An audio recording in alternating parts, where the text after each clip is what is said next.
دنیا کے اندر اللہ تعالیٰ نے انسان کی فطرت میں جن چیزوں کی محبت کو پیوست کر دیا ہے وہ مال بھی ہے۔ مال آدمی کماتا ہے اس لیے کہ اسی سے زندگی کا سروائیول بھی جڑا ہوا ہے۔ مال کمانے کے بعد حرص، لالچ، اس مال کو اپنی ذات پر خرچ کرنا، اس مال کے ذریعے سے لوگوں میں اپنی شیخی بگاڑنا، اپنا تفوق، اپنی برتری، اپنا علوف ثابت کرنا، یہ بھی ہمیں نظر آتا ہے بڑا مشکل کام ہے۔ جب آپ کے ہاتھ میں پیسہ آ جاتا ہے، مال آ جاتا ہے، اس کے بعد آپ اپنی ذات، اپنی ضروریات سے اوپر اٹھ کے سوچیں۔ اللہ تعالیٰ ہمیں یہ بتاتے ہیں کہ مال تو اللہ کی نعمت ہے، دنیا میں اس نے ہمارے لیے پیدا کیا ہے، لیکن پیدا کرنے کے بعد بھی کچھ ذمہ داریاں ہیں جو ایک بندہ مومن کے اوپر لازم ہو جاتی ہیں۔ اسراف کا یہاں پہ ذکر ہوا، کچھ تفصیل فرمائیے گا۔ اللہ تعالیٰ نے جس طرح کہ میں نے یہاں وضاحت کی ہے، دو ہی چیزوں پر اپنے دین کی پوری ہدایت کی بنا قائم کی ہے۔ ایک یہ کہ ہم اپنے پروردگار کو پہچانیں، اس کی سچی معرفت حاصل کریں، پھر یہ سمجھیں کہ اس کے ساتھ ہمارے تعلق کی کیا نوعیت ہے، اور جب یہ سمجھ لیں تو اپنے دل سے، اپنی زبان سے، اپنے اعمال سے، اپنے اعضاء و جوارح سے اس کا اظہار بھی کریں۔ اس سے عبادات وجود میں آ جاتی ہیں۔ دوسری بڑی چیز یہی ہے کہ اس دنیا میں معیشت کے باب میں اللہ تعالیٰ نے یکساں معاملہ نہیں کیا، یعنی ایسا نہیں ہے کہ سب کے سب لوگ سونے کا چمچہ منہ میں لے کے پیدا ہو جائیں۔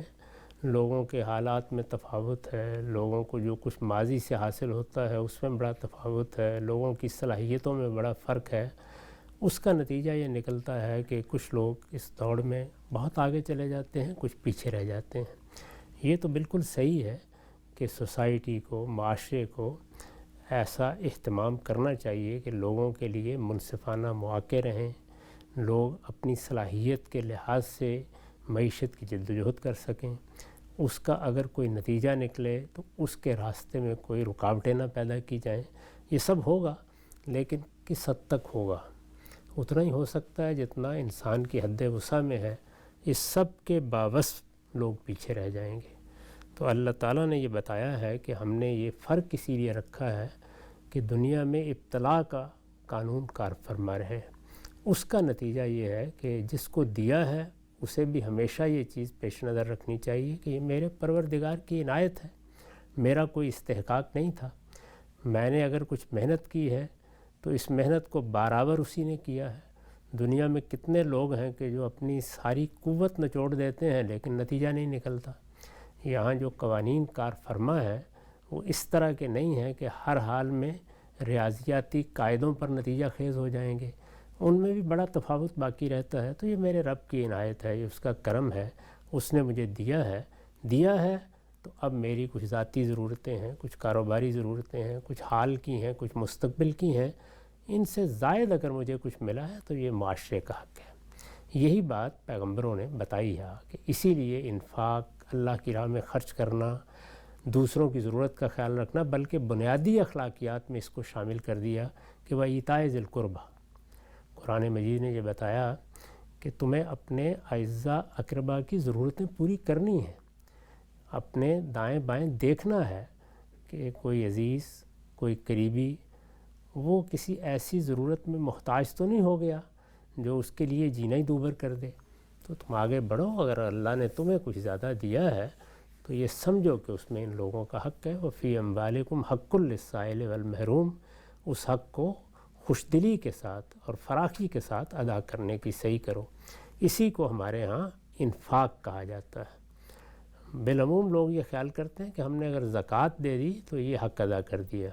انفاق اس سے بہت برتر چیز ہے۔ زکوٰۃ تو وہ لازمی حق ہے جو اللہ تعالیٰ نے سوسائٹی کے حوالے سے عائد کر دیا ہے، یعنی چونکہ ریاست کا ایک نظم قائم ہونا ہے، معاشرے نے اپنی تنظیم کرنی ہے، اس کی ضرورتوں کے لیے زکوٰۃ لازم کی گئی ہے۔ اصلاً انفاق کا مطالبہ ہے، یعنی انسان اللہ کی راہ میں فراخی کے ساتھ خرچ کرے۔ تو اس کی تعلیم بھی دی ہے، ترغیب بھی دی ہے، اس کی تلقین بھی کی ہے، اور سورہ بقرہ کے آخر میں بڑی خوبصورت مثالوں کے ذریعے سے یہ بھی بتایا ہے کہ اللہ تعالیٰ اس میں کس طرح بڑھوتری پیدا کر دیتا ہے۔ نقطہ بالکل واضح ہو گیا۔ آیت کے اندر یہ جو بات آئی ہے کہ اعزاء اور اقربا اور مساکین اور مسافروں کا حق ہے تمہارے مال میں، اس کی وضاحت میں ہم صاحب نے اپنی اسی تفسیر میں لکھا ہے آیت میں سے اعزہ و اقربا اور مسکین و مسافر کا حق قرار دیا گیا ہے۔ اس کے صاف معنی یہ ہے کہ اس میں کوتاہی آدمی کو اللہ کے نزدیک غصب حقوق کا مجرم بنا سکتی ہے۔ چنانچہ قرآن نے یہ بات دوسری جگہ واضح کر دی ہے کہ ان حقوق سے بے پرواہ ہو کر اگر کوئی شخص مال و دولت جمع کرتا ہے تو یہ کنز ہے اور اس کی سزا جہنم کی آگ ہے، جس سے ہر بندہ مومن کو اپنے پروردگار کی پناہ مانگنی چاہیے ہے۔ اسی آیت میں آگے یہ بات زیر بحث آئی تھی کہ آپ لوگوں کو خرچ اخراجات میں اعتدال کا رویہ اپنانا چاہیے ہے، بے پرواہ ہو کر سب چیزیں خرچ نہیں کر دینی چاہیے۔ اس کی وضاحت میں بھی غام صاحب نے لکھا ہے، یہ اس لیے فرمایا ہے کہ انفاق فی سبیل اللہ کی توفیق انہی لوگوں کو ملتی ہے جو اپنے اخراجات میں اعتدال کا رویہ اختیار کرتے اور اللہ تعالیٰ جو رزق انہیں عطا فرماتا ہے اس کو اپنی کسی تدبیر و حکمت کا نہیں بلکہ اللہ کی عنایت کا نتیجہ سمجھتے ہیں۔ اس کی وجہ یہ ہے کہ جو شخص اپنی ضرورتوں کے معاملے میں اعتدال اور توازن کا رویہ اختیار نہیں کرتا، اسے اپنے ہی شوق پورے کرنے سے فرصت نہیں ملتی کہ دوسروں کے حقوق ادا کر پائے۔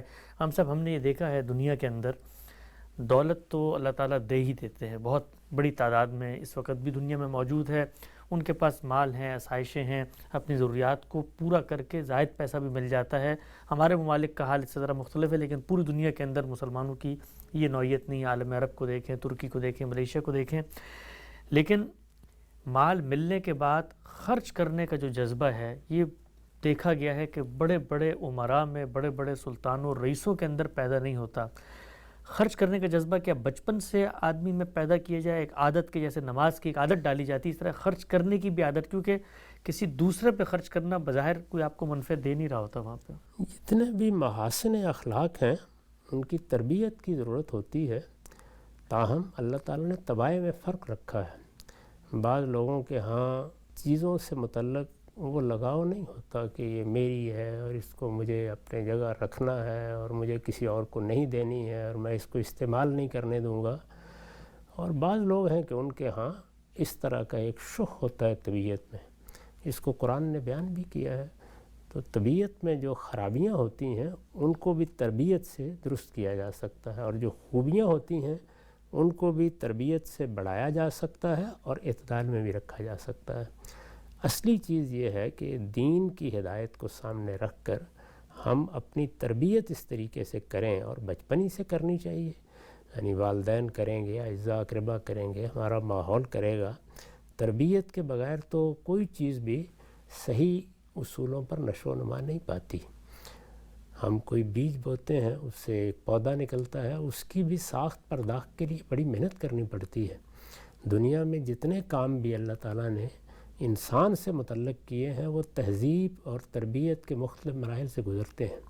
تو تہذیب نفس کے لیے یہ ضروری ہے کہ ہمیں شعور ہو تو ہم بھی اپنے آپ کو خود احتسابی کے ذریعے سے بہتر کریں، اور جب ہم کسی کی آغوش میں ڈالے گئے ہیں، کسی کے زیر تربیت ہیں، کسی کے زیر سایہ ہیں، کسی کے زیر سرپرستی ہیں، تو جن کے زیر سرپرستی ہیں وہ بھی تربیت سے غفلت نہ برتیں۔